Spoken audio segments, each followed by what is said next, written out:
وعلى آلہ واصحابہ اجمعین اما بعد۔ حضرت امام شافعی رحمۃ اللہ علیہ ان کا ارشاد ہے کہ اگر اللہ تعالیٰ قرآن پاک کے اندر تفصیل سے 30 پارے نازل نہ فرماتے، صرف ایک ہی صورت نازل فرماتے، تو انسانوں کی رہنمائی اور ہدایت کے لیے وہ ایک صورت کافی تھی، اور وہ صورت بہت بڑی نہیں ہے، چھوٹی سی ہے، اس کو سورۃ العصر کہتے ہیں۔ اس صورت نے اپنے اندر سارے دین کو لے لیا ہے۔ اللہ تعالیٰ فرماتے ہیں والعصر، قسم ہے زمانے کی۔ اللہ تعالیٰ نے یہاں پر قسم کھائی ہے۔ قسم اس وقت کھائی جاتی ہے جب اگلا مان کے نہ دے رہا ہو، اگلے کو سمجھا رہے ہیں سمجھ ہی نہیں رہا، منوا رہے ہیں مان ہی نہیں رہا، تو جب اگلا ماننے کے لیے تیار نہیں ہوتا تو قسم کھانی پڑتی ہے۔ تو اگلا جو مضمون ہے نا، وہ مضمون ایسا ہے جو ہر ایک کو ہضم نہیں ہوتا، ہر ایک کو ہضم نہیں ہوتا، ہر ایک کو سمجھ میں نہیں آتا۔ اس لیے اللہ تعالیٰ اپنے اس مضمون کو پکا کرنے کے لیے پہلے ہی قسم کھا کر یہ بات سمجھا رہے ہیں کہ اگلی جو بات کہنے لگا ہوں وہ سمجھ میں نہ آئے تو بھی اس پہ یقین کر لو، اس لیے کہ اللہ کی قسم جھوٹی نہیں ہو سکتی۔ اللہ تعالیٰ قسم کھا کے فرما رہے ہیں مجھے قسم ہے زمانے کی، ان الانسان لفی خسر، دنیا میں بسنے والے سب انسان خسارے میں ہیں۔ خسارہ کسے کہتے ہیں؟ خسارہ کہتے ہیں کہ انسان کسی چیز کی کوشش کرے، کسی چیز کی کوشش کرے لیکن اس چیز کو حاصل ہی نہ کر پائے، اس کو خسارہ کہتے ہیں۔ تو اللہ تعالیٰ فرماتے ہیں دنیا کے سب انسان خسارے میں ہیں، صرف وہ شخص، صرف وہ لوگ، صرف وہ مرد، صرف وہ عورت بچا ہوا ہے کہ جس کے اندر 4 باتیں جمع ہیں۔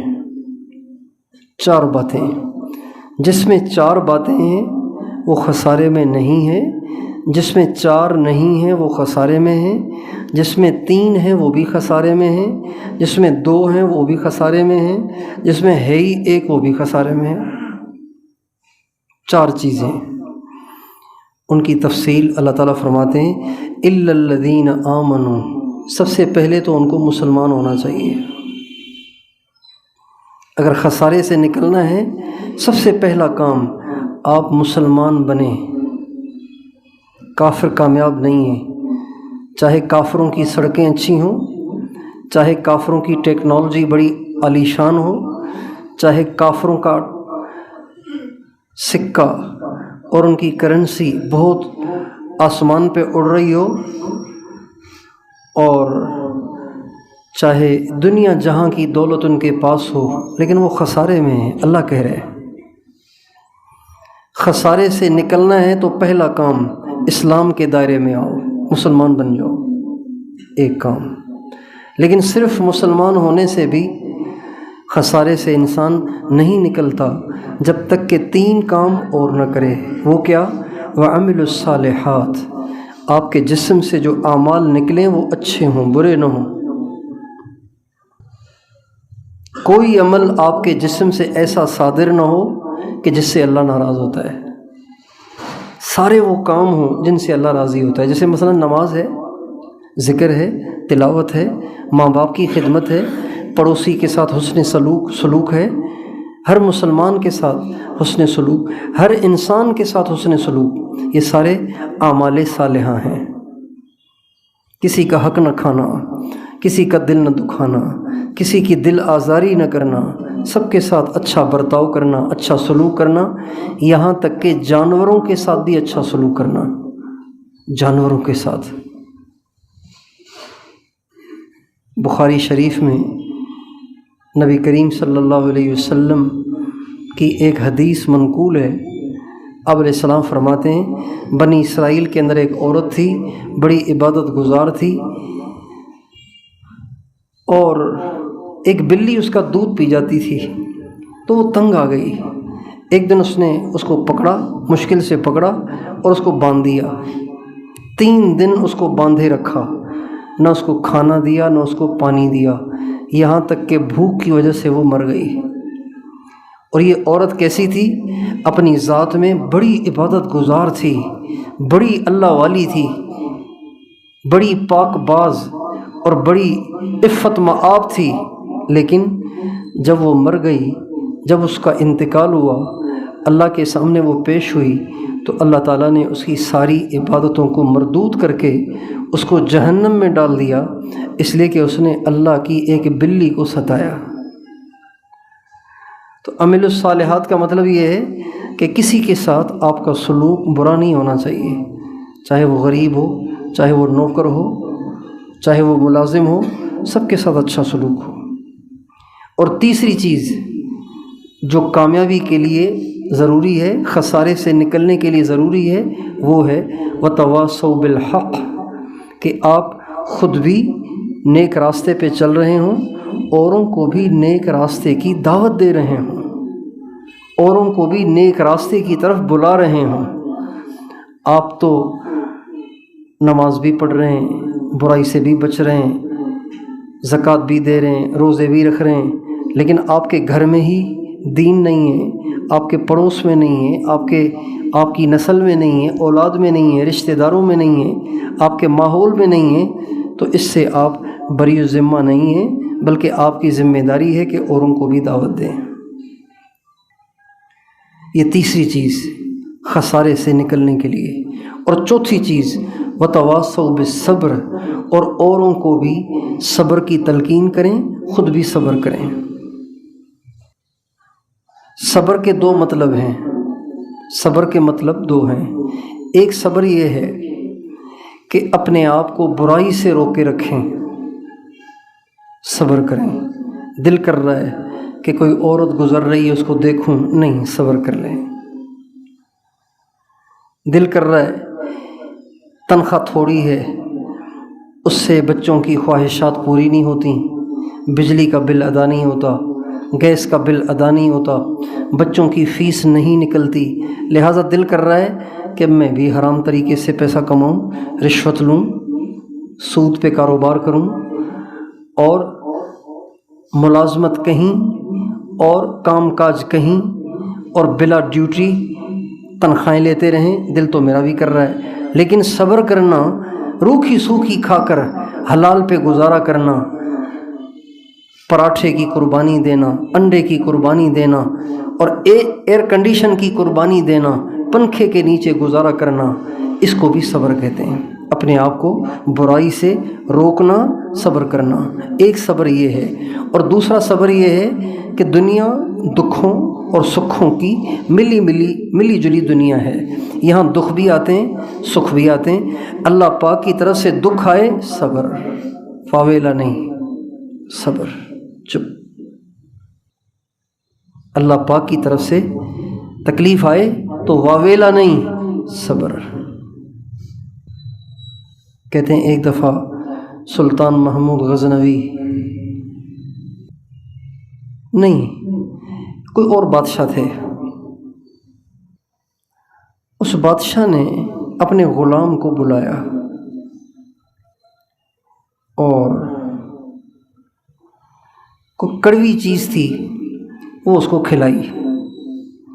جب اس کو کڑوی چیز کھلائی تو اس نے سوچا کہ یہ کہے گا کہ حضرت یہ تو بہت عجیب ذائقہ ہے اس کا، بالکل کھائی نہیں جا رہی۔ اس نے اتنی رغبت سے اس کو کھایا کہ جیسے کوئی بہت مزیدار ہے۔ جب ساری کھا گیا تو اس نے پوچھا کہ یہ ذائقہ کیسا تھا؟ کہا ٹھیک تھا، بالکل ٹھیک تھا۔ کہا چکھا تو میں نے بھی تھا، یہ تو بہت کڑوی تھی۔ تو تم نے نہ تمہارے چہرے پہ کوئی اس کے اثرات ظاہر ہوئے، نہ تم نے زبان سے کچھ کہا، اس کی کیا وجہ ہے؟ تو کہا جی بات یہ ہے کہ آپ کے ہاتھ سے ہمیشہ میٹھی چیزیں کھائی ہیں، اگر آج آپ نے کڑوی چیز کھلا دی تو کیسے کہوں کہ کڑوی ہے، لہٰذا اس کو بھی میں نے رغبت سے کھا لیا۔ اللہ تعالیٰ سکھ بھی دیتا ہے، دکھ بھی دیتا ہے، تو ایسا نہیں ہونا چاہیے کہ میٹھا میٹھا ہپ ہپ، کڑوا کڑوا تھو تھو، ایسے نہیں ہونا چاہیے۔ اللہ کی نعمتیں استعمال کرے تو اللہ پاک کی طرف سے دکھ تکلیف پریشانی آئے تو بشاشت سے برداشت کرے، اللہ نے بھیجی ہے۔ صبر کا ایک مطلب یہ ہے، یہ 4 چیزیں ہو گئیں۔ اللہ تعالیٰ کہتے ہیں جو شخص ان چاروں کو اپنے اندر جمع کر لے گا، میں اس بات کا گواہ ہوں کہ وہ گھاٹے میں نہیں ہے، وہ کامیاب ہے، وہ نفع میں ہے۔ تو اللہ تعالیٰ مجھے اور آپ کو اس کی توفیق دے کہ ہم اپنی زندگی اس کے مطابق لانے کی کوشش کریں۔ اللہ کا شکر ہے مسلمان تو ہم ہیں۔ اب اگلا کام کیا؟ اللہ کے فرائض پورے کریں، نماز، روزہ، زکوٰۃ، اللہ توفیق دے حج، ماں باپ کی خدمت، پڑوسیوں کی خدمت، رشتہ داروں سے اچھا سلوک، کوئی توڑے آپ جوڑ لیں، کوئی نہ دے آپ دیں، اس کا اہتمام کریں، اور برائی سے بچیں، گناہوں سے بچیں۔ آج کل موبائل کا دور ہے، انٹرنیٹ کا زمانہ ہے، بہت عام ہو گئی ہے برائی سے بچیں۔ میوزک کو حرام جانیں اور حرام سمجھیں۔ بہت سے لوگ، ان کے جیبوں میں موبائل ہوتے ہیں، اس پہ میوزک کی ٹونیں لگی ہوتی ہیں، ان کو احساس ہی نہیں ہوتا کہ اتنا بڑا حرام کام ہم کر رہے ہیں، اتنا بڑا گناہ کر رہے ہیں۔ میوزک حرام ہے، گناہ ہے۔ جہاں میوزک بجے وہاں فرشتے نہیں رہتے۔ جس گھر میں میوزک بجے گا اس گھر سے فرشتے چلے جائیں گے، اور جس گھر سے فرشتے چلے جائیں گے اس میں جنات آئیں گے، بھوت آئیں گے، شیطانی اثرات ہوں گے۔ پھر کہیں گے نیند نہیں آتی، بیوی سے بن نہیں رہی، ماں باپ سے بن نہیں رہی، برکت نہیں ہے، بچے بیمار رہتے ہیں۔ یہ ساری نحوست ہے اس عمل کی جس کی وجہ سے ہم نے فرشتوں کو اپنے گھروں سے بھگا دیا تھا۔ اس لیے میوزک کو حرام جانیں اور ہر برائی سے بچیں۔ یہ 2 کام۔ تیسرا کام، ہر ایک کو نیکی کی نصیحت کریں، ہر ایک کو نیکی کی دعوت دیں، اپنے پڑوس میں، گھر میں، آس پاس میں، جہاں جہاں اللہ توفیق دے وہاں نیکی کی دعوت دیں، اور اس کی مشق کے لیے کچھ وقت تبلیغ میں لگائیں۔ اور چوتھا کام صبر، یعنی برائی سے بچے رہیں، اللہ کی طرف سے پریشانی آئے تو اس پہ صبر کریں، واویلا نہ کریں۔ کوشش کریں گے انشاءاللہ۔ اللہ تعالی ہم سب کو توفیق دے اور صحیح معنی میں دین زندگیوں میں اہل اللہ کی صحبت سے آتا ہے، تو اہل اللہ کی صحبت اختیار کریں، اللہ والوں کی صحبت اختیار کریں، علماء کرام کی صحبت اختیار کریں۔ اس سے آپ کے اندر دین باقی رہے گا اور دین بڑھتا رہے گا۔ اللہ تعالیٰ مجھے اور آپ کو توفیق عطا فرمائے۔